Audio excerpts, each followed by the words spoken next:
and to your friends and your family. Consider the influence one person, such as Mahatma Gandhi, had on the world. He was a quiet man who used nonviolent methods to break the will of the British Empire to free his country.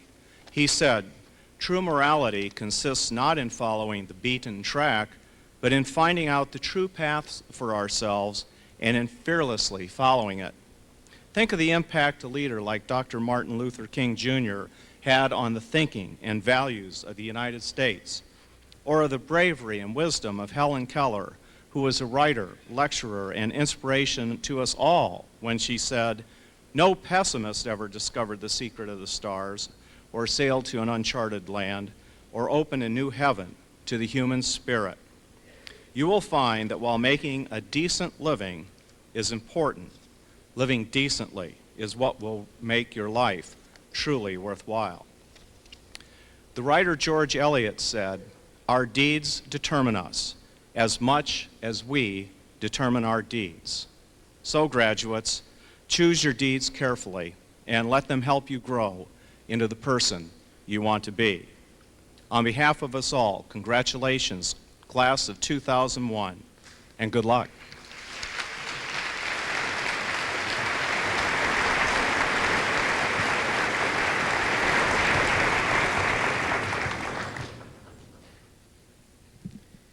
At this time, I would like to call the first of our student speakers, Abby Mansfield.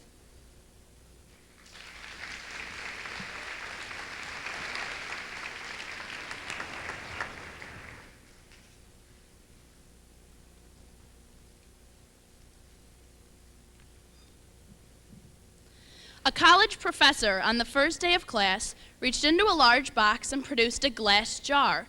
He then pulled some large rocks out of the box and proceeded to put as many of them into the jar as would fit. He asked the class, "Is this jar full?" "Yes," they replied. He then pulled a bag of pebbles from the box and dumped them into the jar. "Now is this jar full?" he asked. The majority of the students again answered yes. The professor reached into the box and produced a bag of gravel. He poured it too into the jar. Again he asked, "Is this jar full?"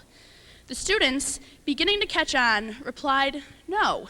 "Good," said the professor as he reached into the box and produced a bag of sand. After dumping the sand into the jar, he again asked, "Is this jar full?"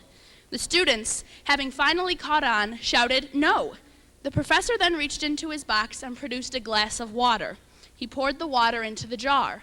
But this time, he didn't ask the students if the jar was full. Instead, he explained to them the point of his demonstration. The jar represented their lives. If they put the large things in first, like family and friends, they would have room for the smaller things in their lives and could become well-rounded individuals.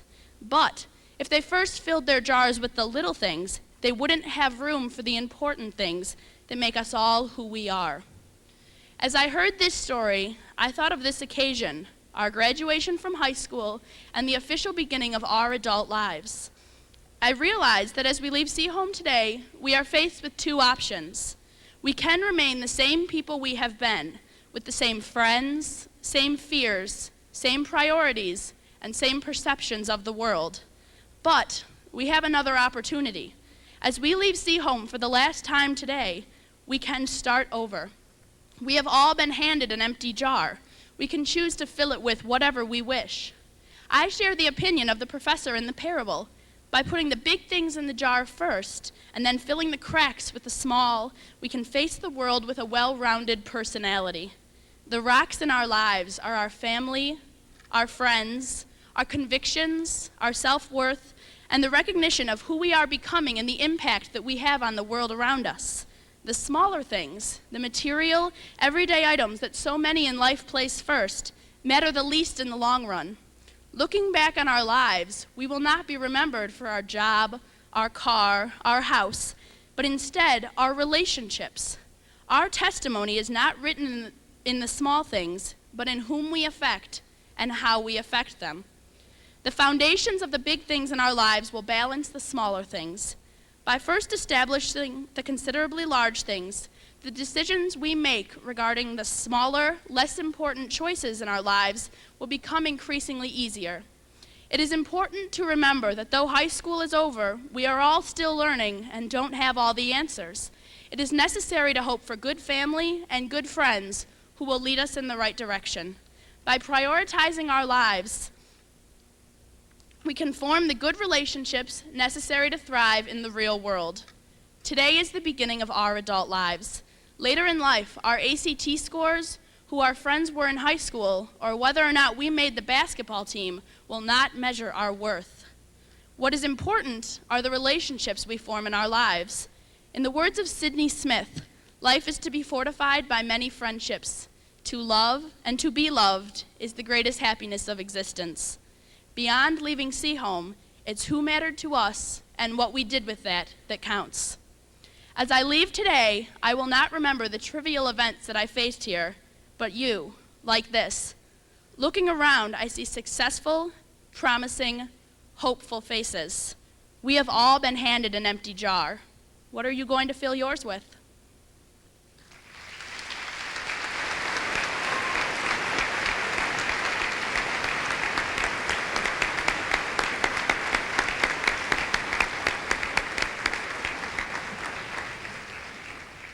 And now would you please welcome the second of our four speakers representing the class of 2001, Haley Stevens.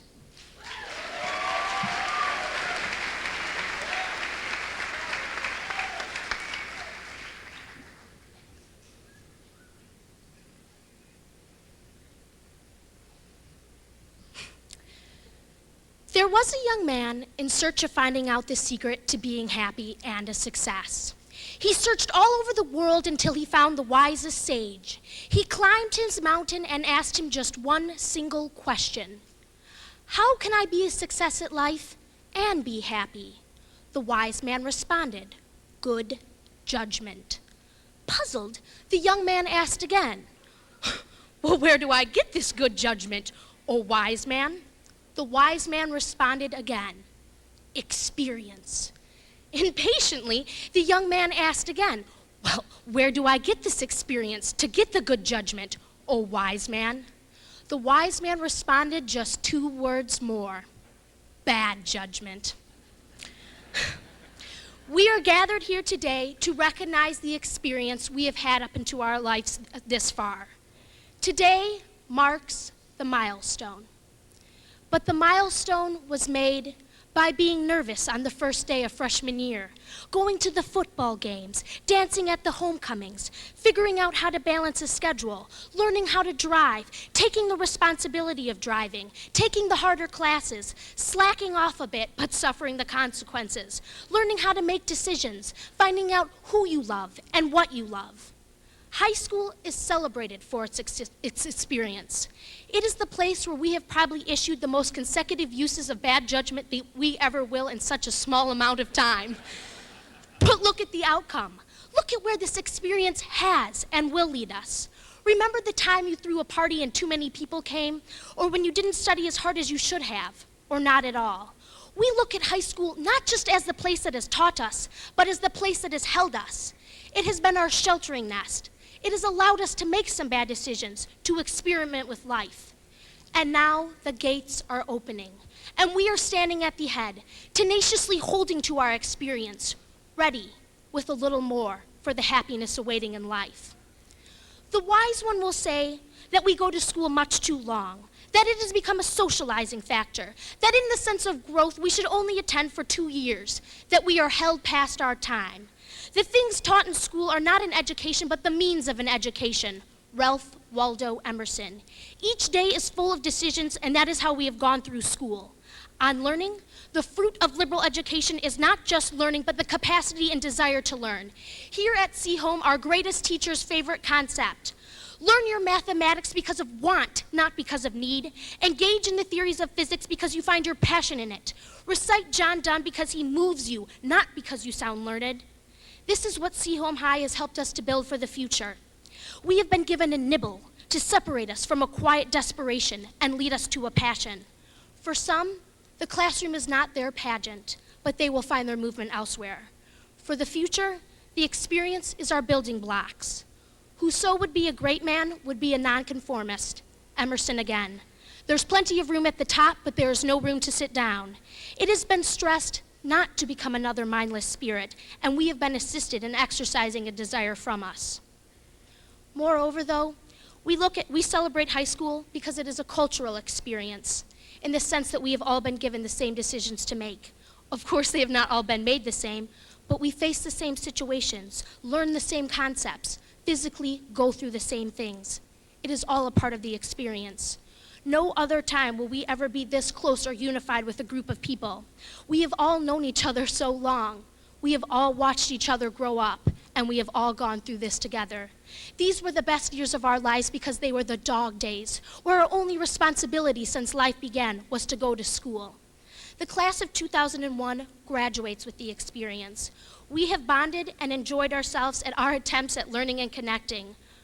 Our class is remembered for its lack of submission, for keeping its loud and at times rowdy voices. We are a class, though, and we are part of a generation. This experience has improved our lives so that we will be able to make better decisions to have better futures. What have you learned in high school, inside or out of the classroom? Where have your judgments led you? Today, we have made it.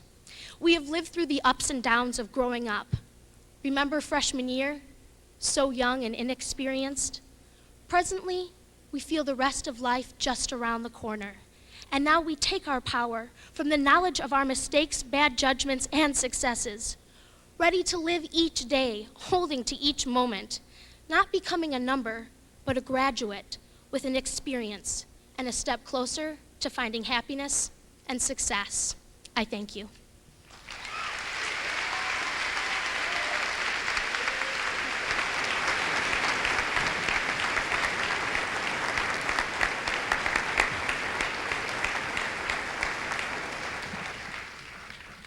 Thank you, Abby. Thank you, Haley.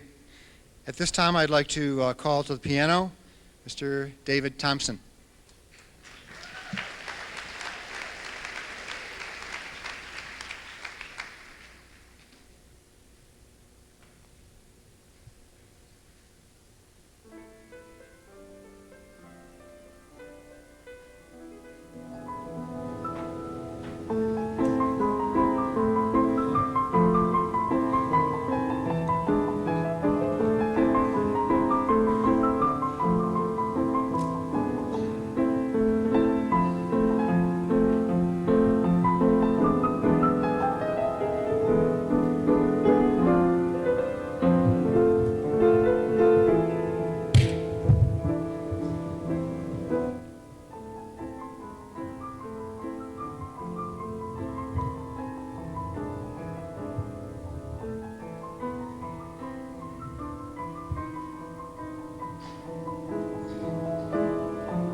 Thank you, David.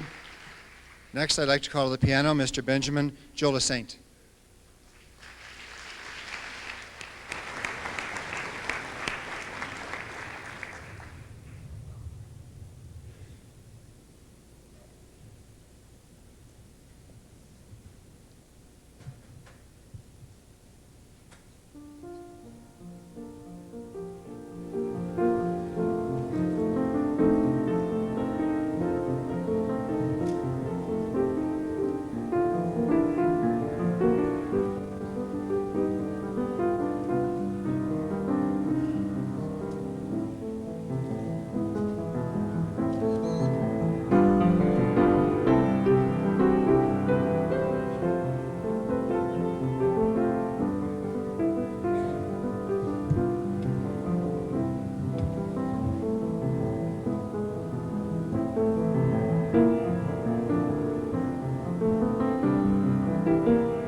arrangement.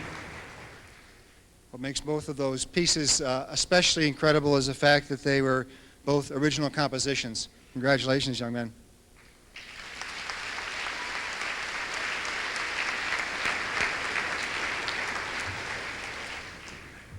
At this time, would you welcome the president of the 2001 senior class, Mr. Paul Dorsett.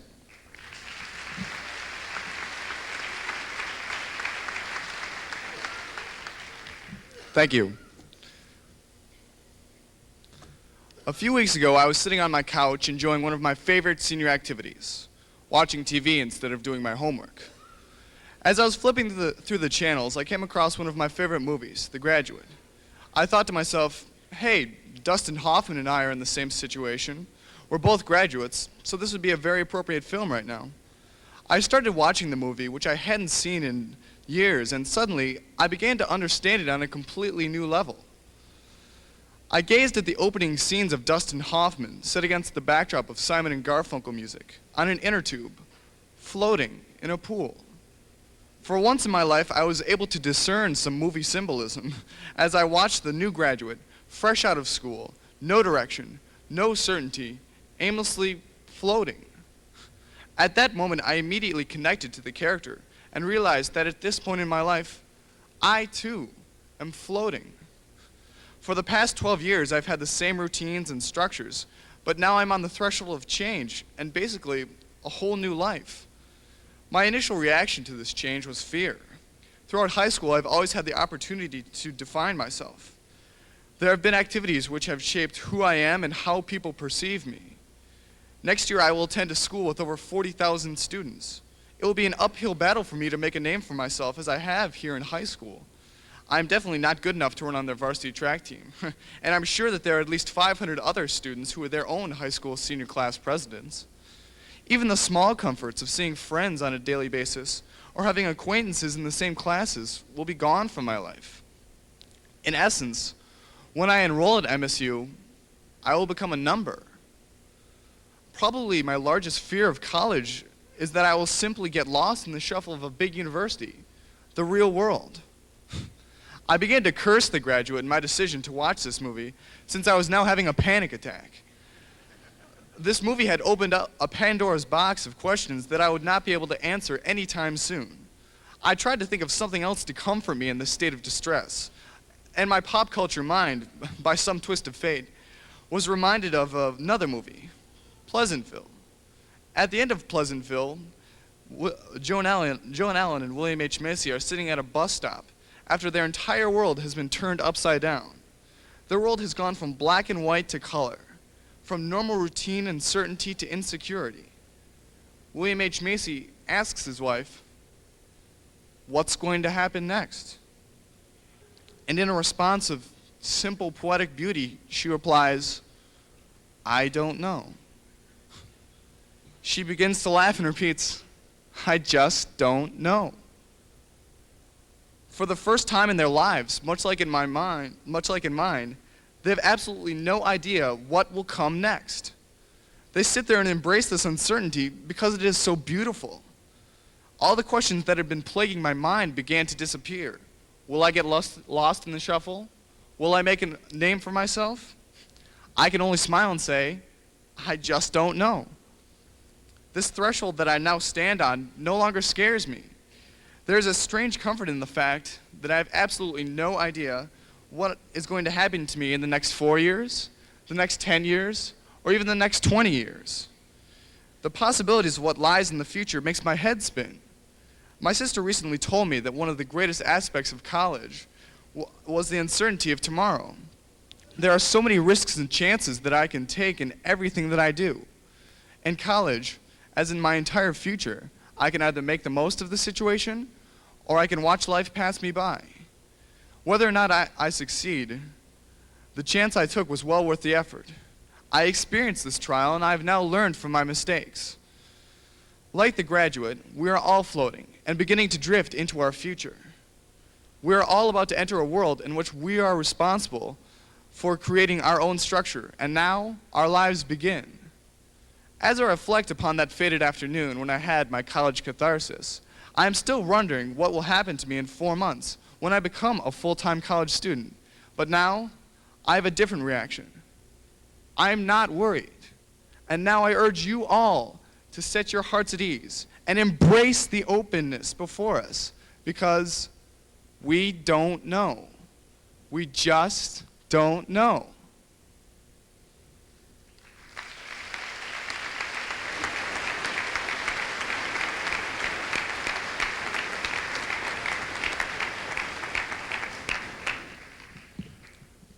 Thank you, Paul. At this time, I'd like to call to the podium Mr. Daniel Wagner, Student Congress President.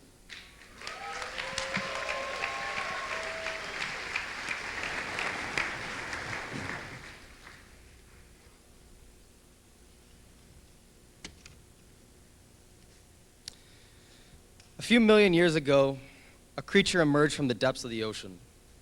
This creature, though, was different than its predecessors, for this creature could naturally breathe above the surface. However, this creature too would fall from the earth, allowing more modernized beings to take its place. Over the next few million years, being would replace being, and all the while, the soft gray brain matter inside would grow proportionally.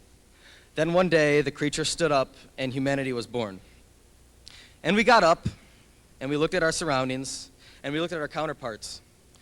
Although we were different from our predecessors in this regard, for as we looked to each other, we saw a being in existence, a being that lived, a being that died, a being that was mortal. Just 70 years if you were lucky. Moreover, humanity made the essential observation: if everybody suffers somehow, some way, then how do we live our life? How do we find happiness, the ideal condition of life? Webster's dictionary defines happiness as a state of well-being or contentment. On a humanistic level, I find this definition inadequate, for it is far too platitudinal. Happiness is the condition that results from overcoming life's struggle. Happiness, though, is not a hedonistic objective, nor is it temporary. Happiness, in its purest form, is a permanent condition that results in overcoming the struggle of life, no matter what that struggle would be. Life will shoot bullets at us, and happiness is the condition that will arrive when we can stand with our arms to the wind, knowing that whatever circumstance may come to cause our suffering, we will have the strength to make them bounce off our chests. Although it is so hard to find, happiness remains the ultimate goal of life. Siddhartha Gautama, the Buddha, upon asking how we overcome life's struggle, once said, "Therefore be lamps unto yourselves. Betake yourselves to no external refuge. Hold fast a refuge to the truth. Work out your own salvation with diligence." The struggle of life that each person exerts is individualized, or better described, personalized. Knowing that each person has their own struggle, Siddhartha Gautama realized that each person would have to discover what it is that would be their own individual struggle and then overcome it. To everyone, the beaten path to salvation will be different. For student Jay Fox, happiness may come in creating a new economic theory benefiting laborers and capitalists. For my teacher, Miss Moten, happiness may come with producing a pedagogy defining why education is not a business. For my friend Scott Lesser, happiness may mean finding a way to alleviate invasive procedure during cardiac arrest. For my good piano-playing friend Giovanni Fazio, happiness may mean creating a new fusion between modern jazz and techno. For senior Kate Bankert, happiness may mean whether she can show that humbleness can still be a virtue in a progressive world. And for Kevin Ryan, happiness may mean using himself as a living example that hip-hop is still a modern, thriving art. At some point, I'm sure each one of us has been approached by a 35-year-old man, balding on the top of his head, saying, "You know what? High school is the best time of your life." As if senior prom was the climax and the rest of life was just a decrescendo into death. High school was 4 years of our lives. I mean, sure, we've had a great time. Our class has been quite unorthodox and quite funny. But don't start believing that this is the high point of our existence. Like today, the rest of our duration will be what we make of it, and never will life be what it makes of us. Whether or not we choose to make our existence a crescendo of contentment, growing consistently with experience, or a tub of misery will be our decision. On the beaten human path, we must find what makes us happy and follow it truly to the end. Ultimately, through the struggle, some of us will find happiness. The challenge of our lives is to struggle until we find happiness. Our meaning rests in happiness. When humanity first got up and began to walk, there was a struggle to survive. And happiness, the mental overcoming of struggle, is the goal. Although all creatures are doomed to suffer on the earth, we are different than the rest in our ability to recognize our own struggle, and then through our ability to overcome that struggle. When this happens, a state of euphoria will exert itself so hard upon the self that it will be impossible to overcome. Good luck, my friends, and seek happiness with virtue.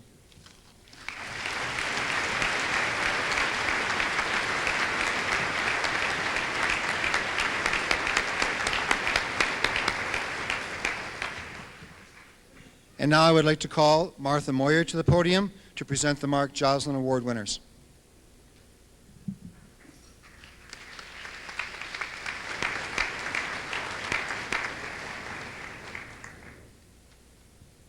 Thank you, Terry.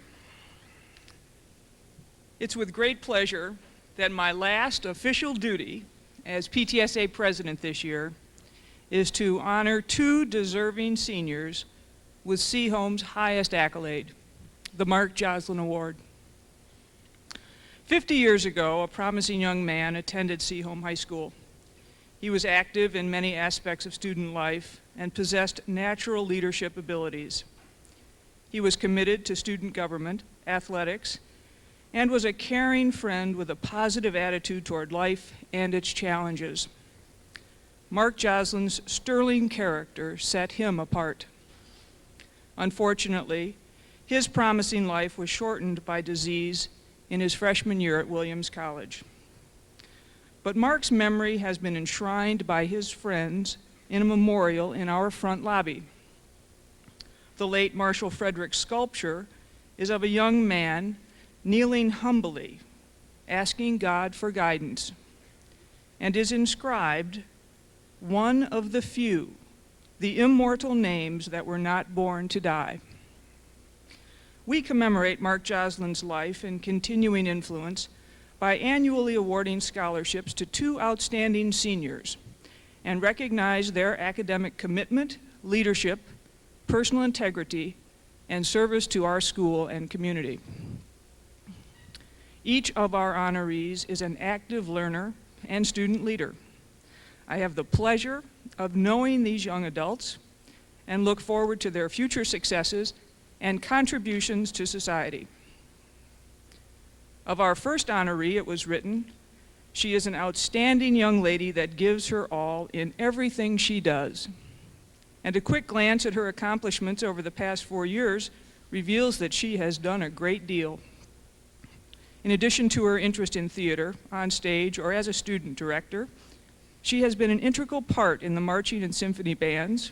She has served on a variety of student activity committees, including Congress, and she has provided vital leadership at prom and senior dinner. In addition to these school activities, she has twice been recognized for her community service and has received the President's Student Service Award for providing over 100 hours a year of community service. This young lady is a well-rounded student and responsible leader whose dedication has made a worthy contribution to our school and community. Our other awardee is a most deserving recipient, as he has spent his 4 years at Seaholm immersed in every facet of the school community. Excellence and leadership in the classroom, in student government, in athletics, and on the Seaholm stage. His numerous activities have spanned every corner, and his sincere influence as a delegate and officer has enriched his class by providing humble and effective leadership. This young man is described as a model student whose leadership qualities complement his personal quest for excellence through determination, dedication, hard work, and selflessness. These two outstanding Seaholm seniors certainly exemplify all of the attributes that were reflected in Mark Joslin. It is with great pleasure that I introduce to you and ask you to join me in congratulating this year's recipients, Abby Mansfield and Paul Dorsett.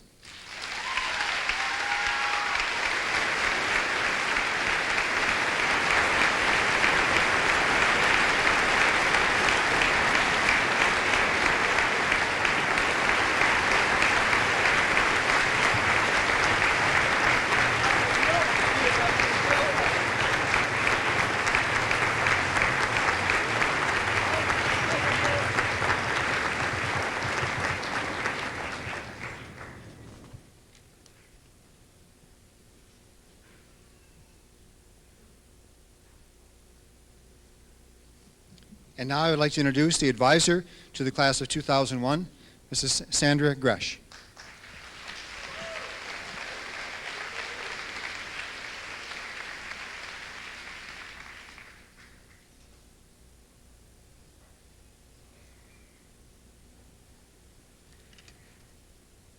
It has been a long 4 years.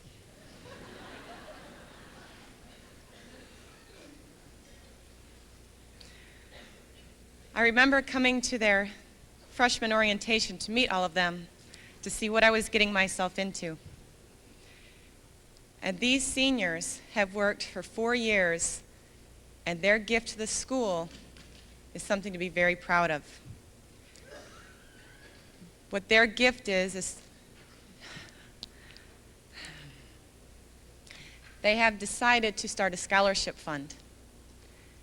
And there's a member of the class sitting out there that is going to be receiving a $1,000 scholarship today.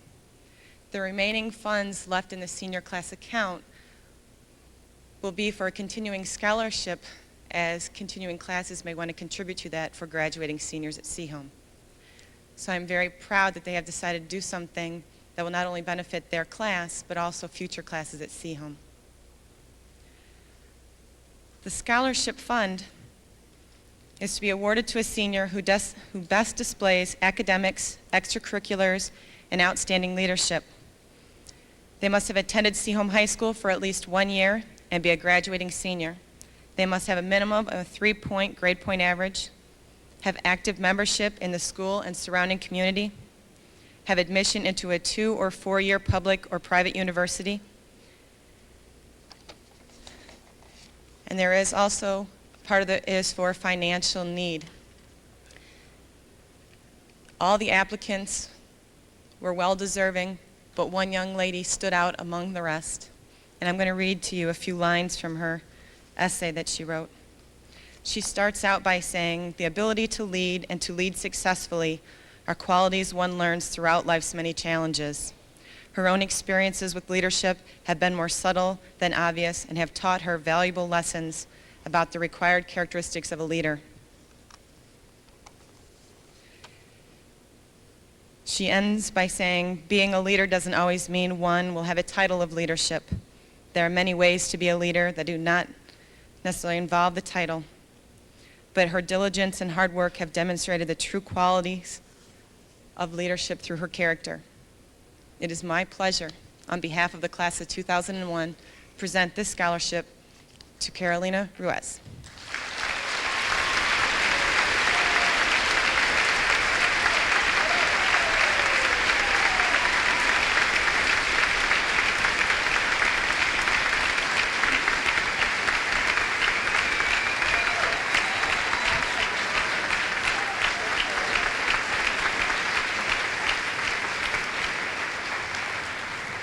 And good luck to all of you.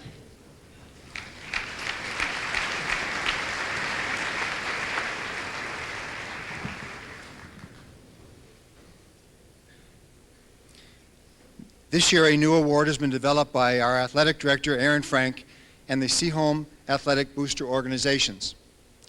This year, for the first time, the outstanding male and female athlete from the senior class will be recognized. This award includes a scholarship, and in future years will be awarded at the honors convocation in the spring. The selection process had not been concluded this year, so the winners could not be recognized at the honors program 2 weeks ago. So at this time, I would like to ask the winners to stand and be recognized. This is, by the way, a surprise to both of them. The outstanding male athlete for the class of 2001, Ned Scott.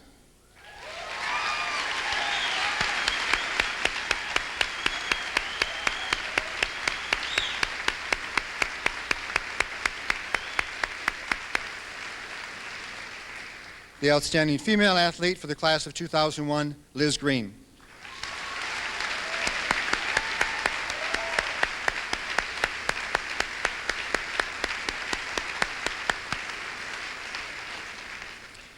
Each year, our seniors choose a member of the faculty to represent them and to address commencement. This year, we are pleased to introduce Mr. Peter Shaheen.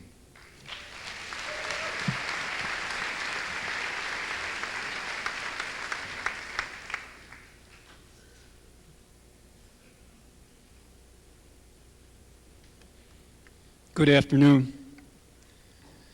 Today, we celebrate ourselves and sing ourselves, and what we assume, you shall assume, for every atom belonging to us, as good belongs to you.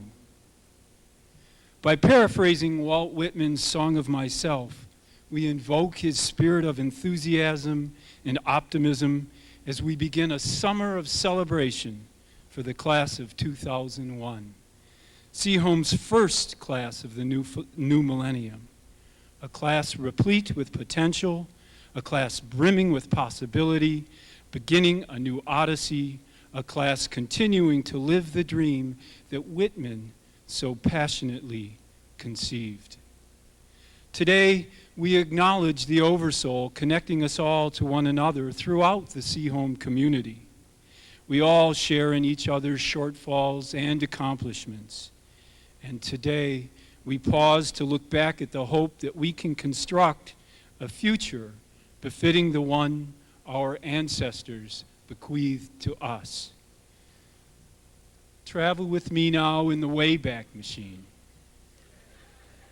Way back 17 or 18 years ago, children came forth to families like so many other children had been born to Seaholm parents before them. From those cradles, endlessly rocking, came early years filled with countless games of thumb war, Monopoly, tic-tac-toe, as parents and child alike learned everything there is to learn about sharing and family and love. Sons and daughters wrapped themselves like kittens and purred contentedly around the knees of mothers and fathers sitting in pygmy chairs at Baldwin Library as parents read Dr. Seuss and Maurice Sendak to eager young readers, just as one day those readers, the graduates of today, will read to their children. We are the parents who stood in the rain on cold BBSC Saturday mornings to cheer young soccer players running wild and energetically in bunches after a ball on a muddy field. And we are those same parents who waited endlessly and patiently in long lines to register for Safety Town, and who cheer as enthusiastically today as we matriculate another graduating class, a class like other classes, yet a class completely unique. We are the parents who flash cameras at band and orchestra concerts, parents who bought flowers for budding actors in musicals and ice shows, burned the midnight oil helping prepare middle school projects like newspaper book reports, endured late hours of middle school sleepovers, and parents who dispense difficult advice about love and life in heart-to-heart talks. We are also teachers. Teachers who secretly smile when the bell rings and discussion over the meaning of a poet's perceptual voyage continues through a lunch hour. Teachers who take notice when students assume ownership of learning by starting a senior research paper in the middle of junior year.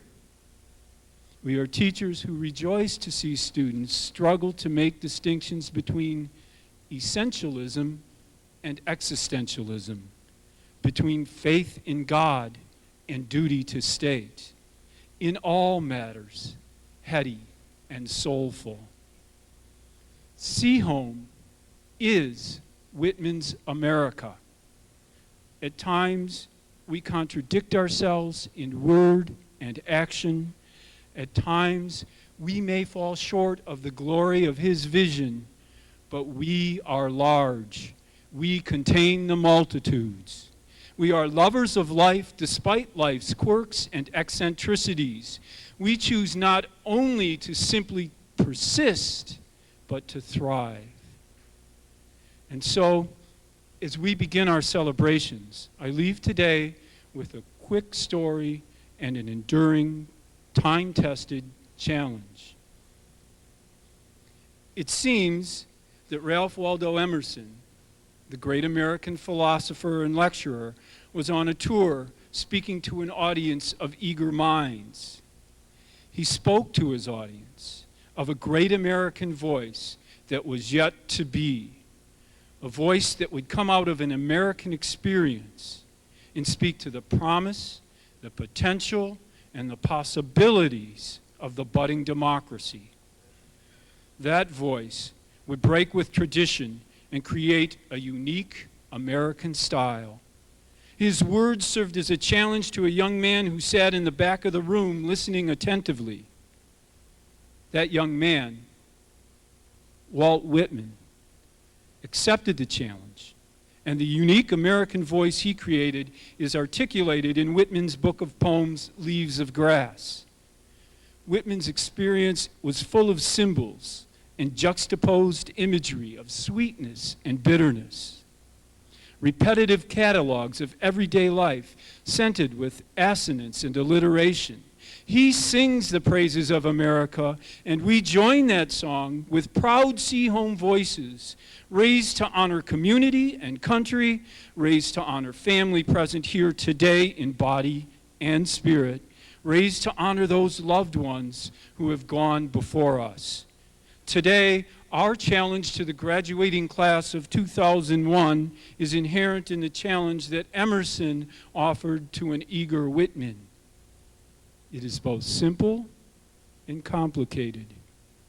It is a challenge that we have already begun and will continue to tackle for a lifetime.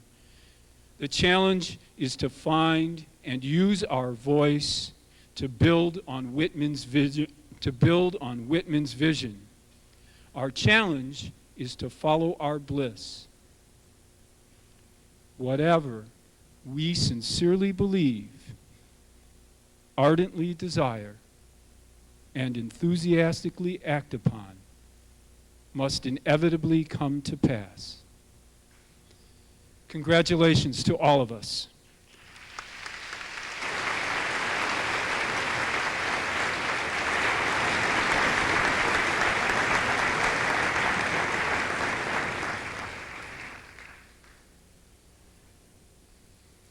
Being the final of 7 or 8 speakers does always give one pause to make sure they keep their remarks brief.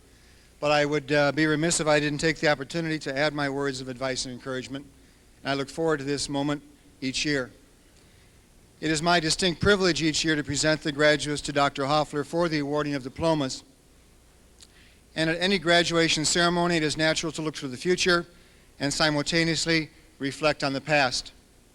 Join me for a moment as we look back to September of 1988. That was the date when these graduates seated before me were heading off for their first days of kindergarten. Michael Dukakis and George Bush had just accepted their respective parties' nomination for president. The 24th Olympiad in Seoul, Korea had just ended.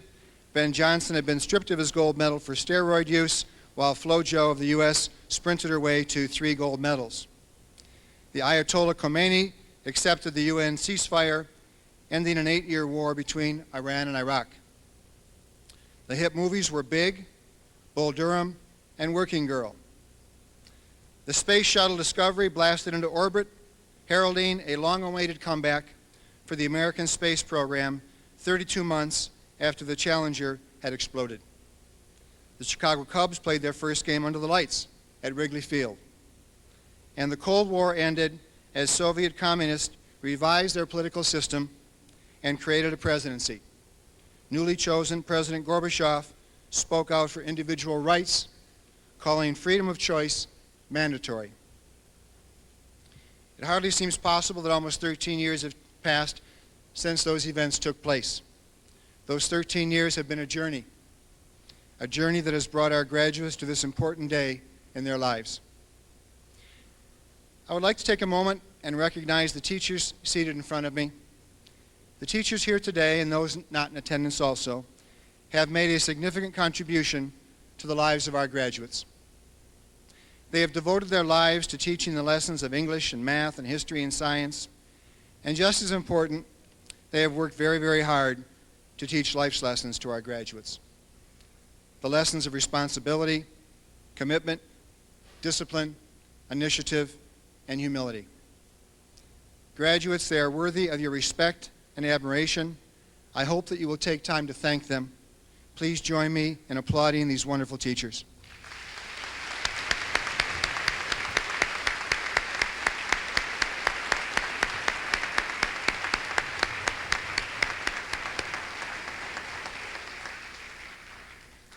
Graduates, I also hope that you will express your gratitude to your parents for the values they have instilled in you and the sacrifices they have made and will continue to make.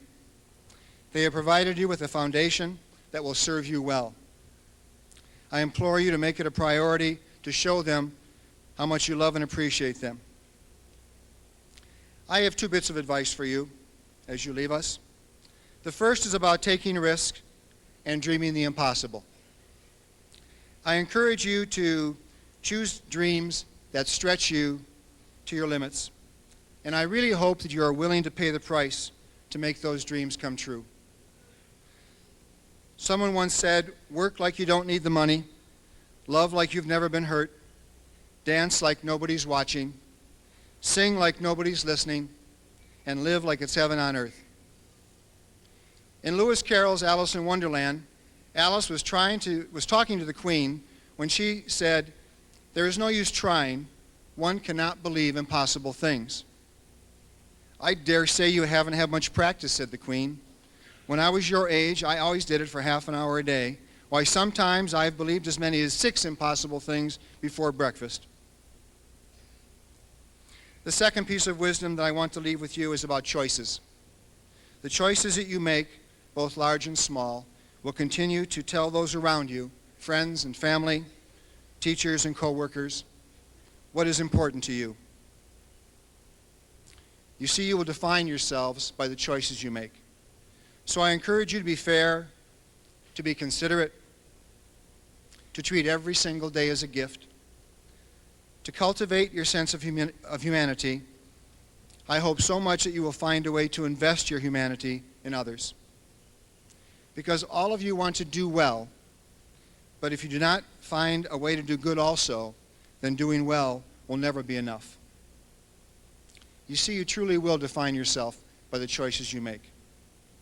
Your parents and teachers have worked very hard to prepare you to make those choices. I have confidence in you, and I wish you the very best. Dr. Hoffler is with a great deal of pride in their accomplishments and enthusiasm for their future that I present to you the Seaholm High School class of 2001 for the awarding of diplomas.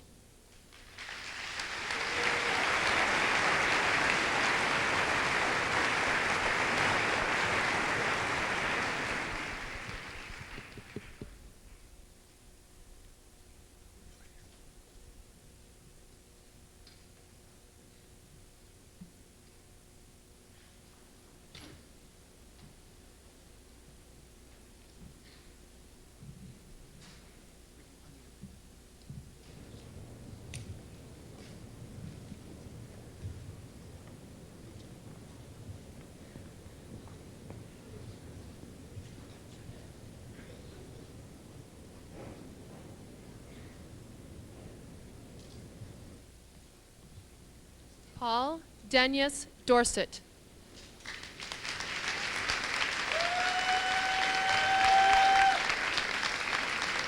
Abby Lee Mansfield. Haley Maria Stevens.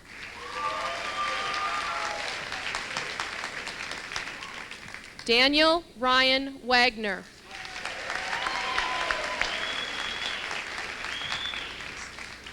Michelle Callahan Abrams.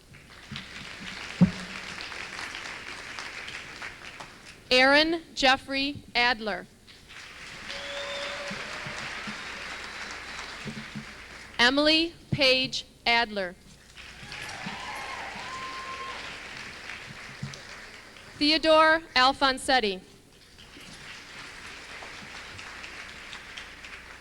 Jeffrey Lawrence Allingham. Mobin Anandwala. Jennifer Marsh Angel. Caroline Weskett Armstrong. Justin Ashley. Jennifer Ann Atkins. Jita Austgulin. Michael J. Bod. Lucas Michael Baldridge. Catherine Malloy Bankert. Zachariah McGuff Barrett. Catherine Elizabeth Bayless. Catherine Fowley Beasley. Sarah Nicole Belastegi. Jill Marie Benish. David Jeffrey Barron. Michael Victor Billingsley.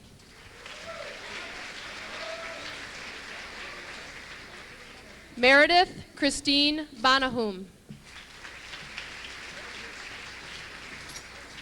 Nicole Marie Borsnick.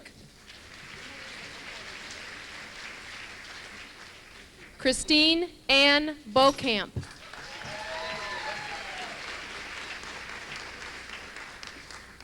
Florian Bramer. Mary Liberty Brooks. Catherine Ashley Brown. Lauren Elizabeth Burke.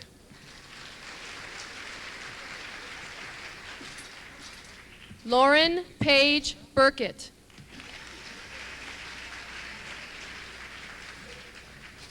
Lindsay Ann Caldwell.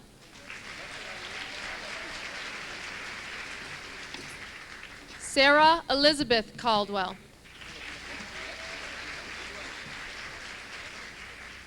Eleni Margaret Kaniz.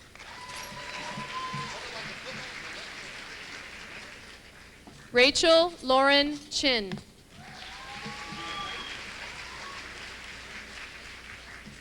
Jill Susan Crostek.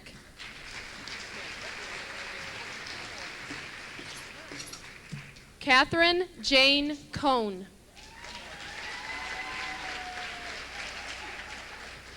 Shannon Quinn Coombs.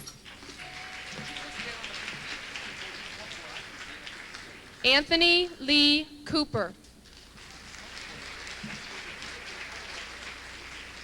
Kyle Clifford Cromar.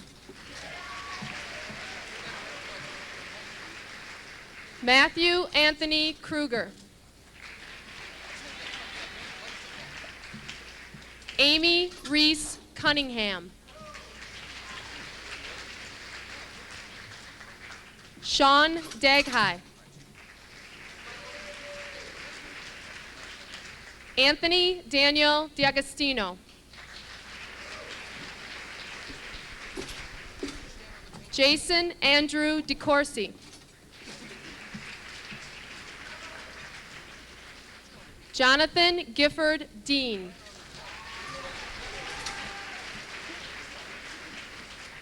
Nathan Isaiah DeLanchier.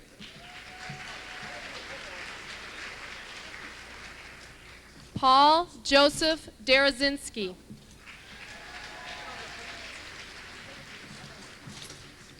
Robert Stafford Dilgard.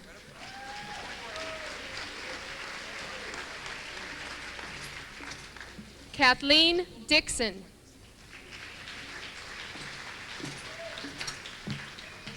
David Harmon Dolenshek.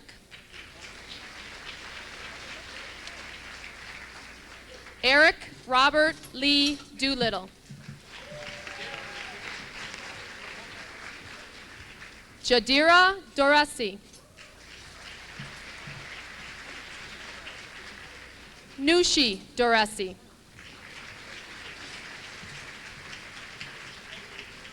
Claire Elizabeth Drummond.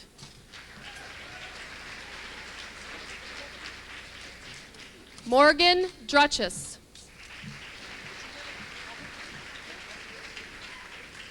Ian Fleming Dunham.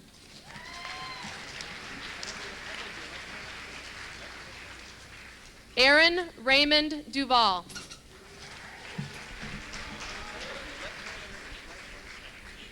Stephanie Margaret Early.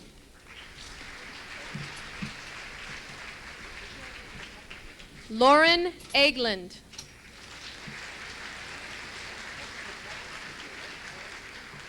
Scott R. Elliott.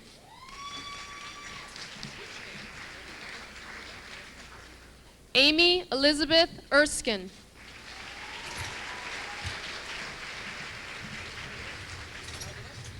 Julie Aisha Faust.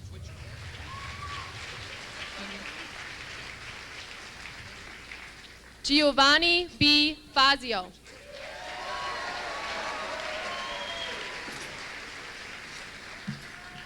Amy Kathleen Feldmeyer.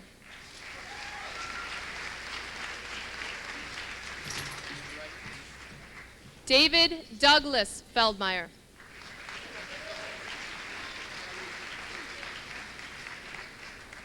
Molly Louise Fisher.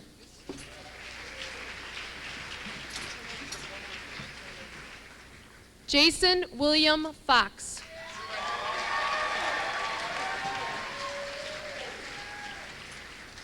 Michelle Renee Frank.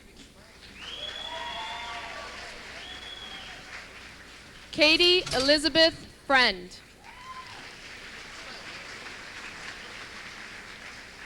Fung Chun Nam.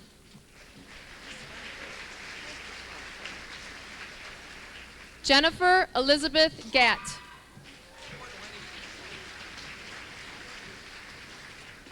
Emily Catherine Block Geib.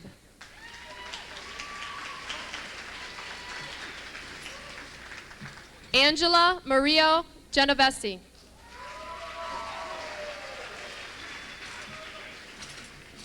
Amrina Guman.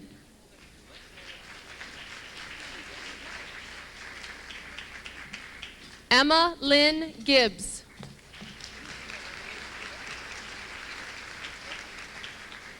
Ryan Jordan Gilliott.